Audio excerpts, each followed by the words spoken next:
नमस्कार, स्वागत है आपका। आप देख रहे हैं धर्म, आपके साथ हूं मैं नेहा। मकर संक्रांति का महापर्व, जब देश भर से श्रद्धालु पवित्र नदियों के जल में स्नान कर छोटी छोटी वस्तुओं का दान कर 7 जन्मों का पुण्य कमाना चाहते हैं, और इसीलिए आज देश भर में मकर संक्रांति के महापर्व पर श्रद्धालु आस्था की डुबकी लगा रहे हैं। जैसे कि आप अपने टीवी स्क्रीन पर देख सकते हैं 6 तस्वीरें, जिसमें वाराणसी के घाटों पर, तीर्थराज प्रयाग में संगम के तट पर, देवघर के बाबा धाम की तस्वीरें हैं, जहां भक्त तिल और गुड़ का चढ़ावा चढ़ा रहे हैं, बाबा की आराधना कर रहे हैं। कोलकाता के हुगली नदी की तस्वीरें, जहां बड़ी संख्या में भक्तों ने आस्था की डुबकी लगाई। और अगर बात करें संक्रांति पर सबसे बड़े धाम यानी गंगा सागर की, जिसके बारे में ये कहा जाता है कि यहाँ लगाई गई एक डुबकी महास्नान के बराबर होती है। और आखिर में हरिद्वार के घाटों का नज़ारा, अलग अलग शहर और अलग अलग शहरों के लोग, लेकिन उन सभी के मन में आस्था और भक्ति एक जैसी है।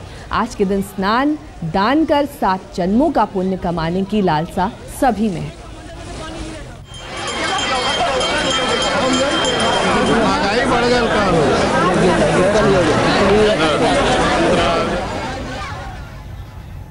मकर संक्रांति पर स्नान की परंपरा आज से नहीं बल्कि सदियों से चली आ रही है। कहते हैं महाभारत के युद्ध के बाद मोक्ष की प्राप्ति के लिए भीष्म पितामह ने भी मकर संक्रांति का इंतजार किया था और इसी दिन अपनी देह का त्याग किया था।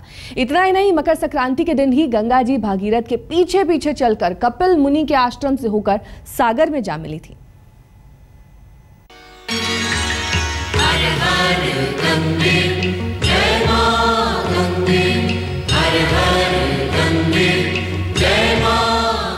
बेहद पावन हुआ संक्रांति का पर्व।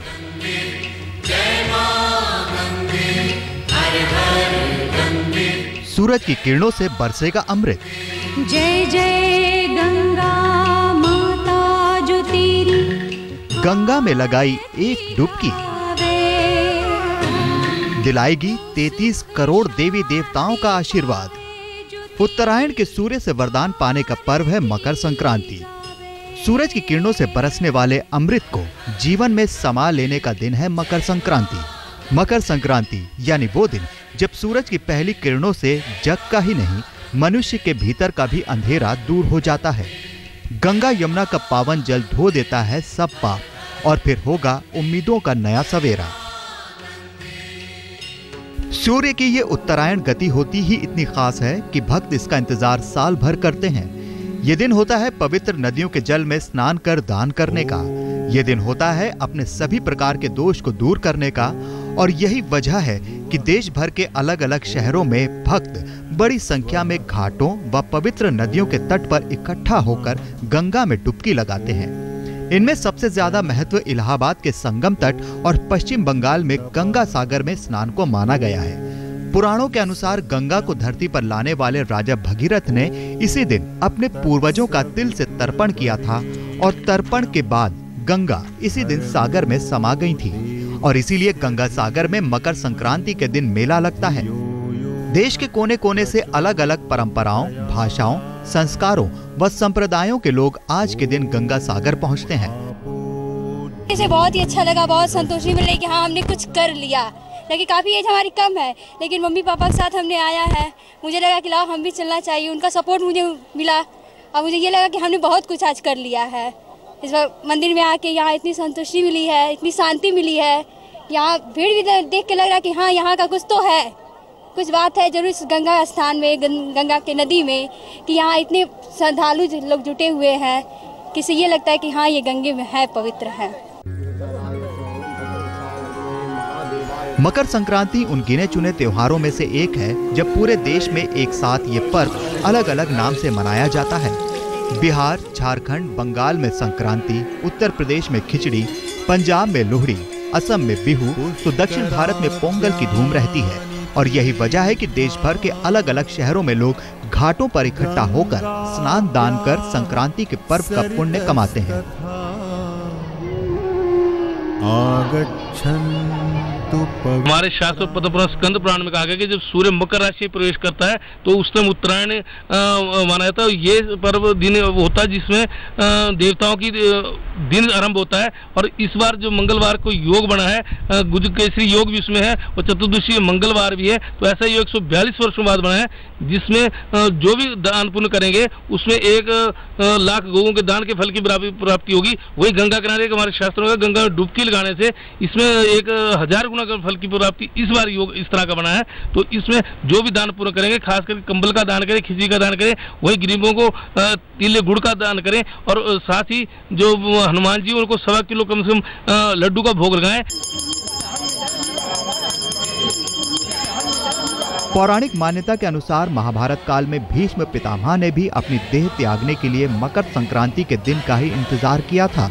इसलिए संक्रांति मनाने की परंपरा सदियों से चली आ रही है। शास्त्रों के अनुसार दक्षिणायन को देवताओं की रात्रि अर्थात नकारात्मकता का प्रतीक, तो वहीं उत्तरायण को देवताओं का दिन अर्थात सकारात्मकता का प्रतीक माना गया है। इसीलिए इस दिन जप, तप, दान, स्नान, श्राद्ध, तर्पण आदि धार्मिक क्रियाकलापों का विशेष महत्व होता है। मान्यता है कि इस दिन किया गया दान 100 गुना बढ़कर पुनः प्राप्त होता है।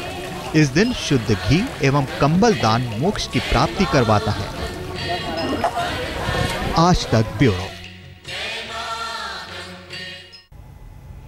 तो आपने देखा कैसे अलग अलग शहरों में भक्त उमड़ रहे हैं, स्नान कर रहे हैं, लेकिन सबके मन में श्रद्धा है, आस्था है मकर संक्रांति को लेकर। मकर संक्रांति पर कोलकाता के रंग और वहां पर हुगली नदी के किनारे कैसे हजारों लोगों ने लगाई आस्था की डुबकी, दिखाने के लिए सीधे आपको लिए चलते हैं कोलकाता में अपनी संवाददाता मनोज्ञा लोहीवाल के पास। पूर्वी भारत में मकर संक्रांति बहुत ही जोर शोर से मनाई जा रही है। असम में बिहू मनाया जा रहा है। मकर संक्रांति के दिन बहुत ज्यादा लोगों की भीड़ होती है। मैं इस समय हूँ बाबू घाट पे, जहाँ आप देख सकते हैं हजारों की भीड़ है जो यहाँ पर नदी में स्नान करने आए हैं। हुगली नदी में ये एक डुबकी लगाने आए हैं। ऐसा माना जाता है कि आज डुबकी लगाने से बहुत ज्यादा पुण्य मिलता है। सिर्फ कोलकाता ही नहीं बल्कि गंगा सागर जो करीब 100 किलोमीटर दूर है कोलकाता से, जो बंगाल की खाड़ी और गंगा के एक साथ जहां इस पर पड़ता है, वहां पर भी लाखों लोगों की भीड़ है जो कपिल मुनि आश्रम में दर्शन करेंगे और पूजन अर्चन करेंगे। इस पूरी भीड़ से ये अंदाजा लगाया जा सकता है कि भले ही तापमान 8 से 10 डिग्री सेल्सियस हो और गंगा सागर में तो और भी ज्यादा कम है, लोगों की जो उत्साह है उसमें किसी तरह की कमी नहीं है। बात करते हैं कुछ लोगों से, आखिरकार कितना मुश्किल है, इतनी ठंड में स्नान करने आते हैं, क्या लगता नहीं है कि ठंड है तो ना करें? नहीं, ठंड तो बिल्कुल हर साल ऐसी ही होती है, इससे ज्यादा भी होती है, लेकिन ये एक ऐसा त्योहार है जिसमें हम लोग आना ही पड़ता है, चाहे जितने भी मुश्किलों का सामना करना पड़े, जितने भी मुश्किलों के गुजरना पड़े, यहाँ आज का दिन नहाना ही नहाना है। नदी में नहाना ही ना, शायद इसी को कहते हैं भक्ति भाव, शायद इसी को कहते हैं पूर्ण विश्वास और आस्था। कैमरामैन चित्रभानु पाठक के साथ मनोज्ञा लोहीवाल, कोलकाता, आज तक। सूर्य के उत्तरायण होने का पर्व मकर संक्रांति, हर शुभ संस्कार के आरंभ होने का दिन मकर संक्रांति। मान्यता यही कि मकर संक्रांति का जितना महत्व गंगा स्नान का होता है उतना ही महत्व दान का भी माना गया है। ऐसे में किन वस्तुओं के दान से आपके जीवन में आ सकती है सुख समृद्धि, चलिए आपको दिखाते हैं।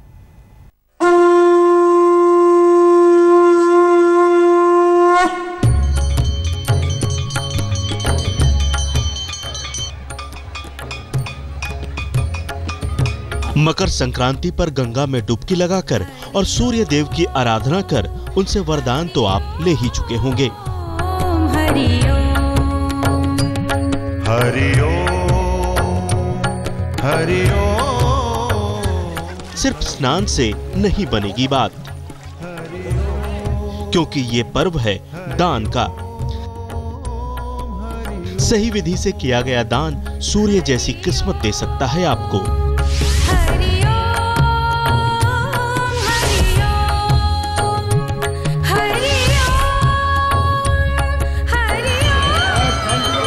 मकर संक्रांति में स्नान का जितना महत्व है उससे कई गुना ज्यादा अहमियत दान की मानी जाती है।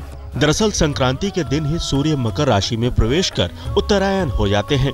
मकर सूर्य के पुत्र शनि की राशि है और माना जाता है कि इस दिन सूर्य देव अपने पुत्र से मिलने के लिए आते हैं। बात सिर्फ इतनी नहीं है, इस बार की मकर संक्रांति अद्भुत संयोगों के साथ आई है। मकर संक्रांति की सुबह आर्द्रा नक्षत्र और मेष लग्न के साये में हुई है। मेष लग्न का स्वामी मंगल है, जो कि ग्रहों का सेनापति है, जिसके कारण मांगलिक दोषों से पीड़ित जातक कुछ खास वस्तुओं के दान से मांगलिक दोषों से छुटकारा पा सकते हैं। वहीं सूर्य और मंगल की मित्रता के चलते राजनीति पर देश की सुरक्षा के क्षेत्र में सकारात्मक प्रभाव देखने को मिलेंगे। व्यापारियों के लिए मकर संक्रांति पर किया गया दान सोने पर सुहागा की स्थिति बना देगा, क्योंकि मान्यता है कि संक्रांति पर मकर राशि में लक्ष्मी प्रदान करने का गुण भी समाहित हो जाता है। और अगर इस दिन कुछ विशेष वस्तुओं का दान कर दिया जाए तो दरिद्रता का नाश होते देर नहीं लगती। घर में लक्ष्मी प्रवेश कर जाती हैं और हर प्रकार की सुख समृद्धि से घर भर जाता है।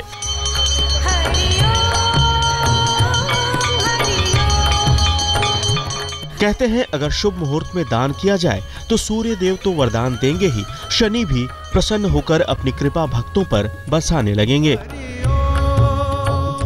वैसे मकर संक्रांति के दिन तिल और तिल गुड़ से बनी वस्तुओं के दान का रिवाज है, लेकिन अगर आप शनि से जुड़ी वस्तुएं जैसे जूते, छाते और लोहे का दान करें तो कई प्रकार की मनोकामनाएं पूरी हो सकती हैं।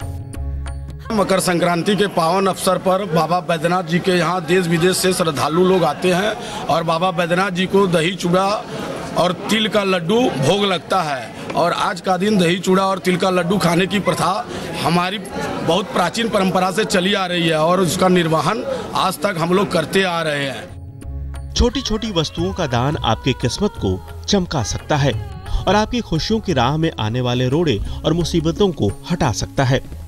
खास बात यह है कि दान आपके कई जन्मों तक आपके साथ रहेगा और मुश्किल घड़ी में आपके लिए रक्षा कवच का काम करेगा। आज तक ब्यूरो। दक्षिण भारत में सूर्य के मकर राशि में प्रवेश के त्योहार को कुछ अलग ही अंदाज में मनाया जाता है। मकर संक्रांति के इस पर्व को वहां पर यानी कि दक्षिण भारत में पोंगल कहा जाता है, जहां घर घर में मुख्य द्वार पर तोरण लगाकर रंगोली बनाकर बड़े ही चाव से घर को सजाया जाता है। महिलाएं, बच्चे, घर के सभी सदस्य नए कपड़े पहनकर नई फसल से सूर्य देव की आराधना करते हैं। कहने को तो उस पर्व को पुकारने के नाम अलग अलग हैं, लेकिन उसे मनाने के पीछे श्रद्धालुओं की भावना एक जैसी ही है। दान का विशेष महत्व है उत्तर भारत में, तो वहीं पोंगल नाम से दक्षिण भारत में ये त्योहार मनाया जाता है।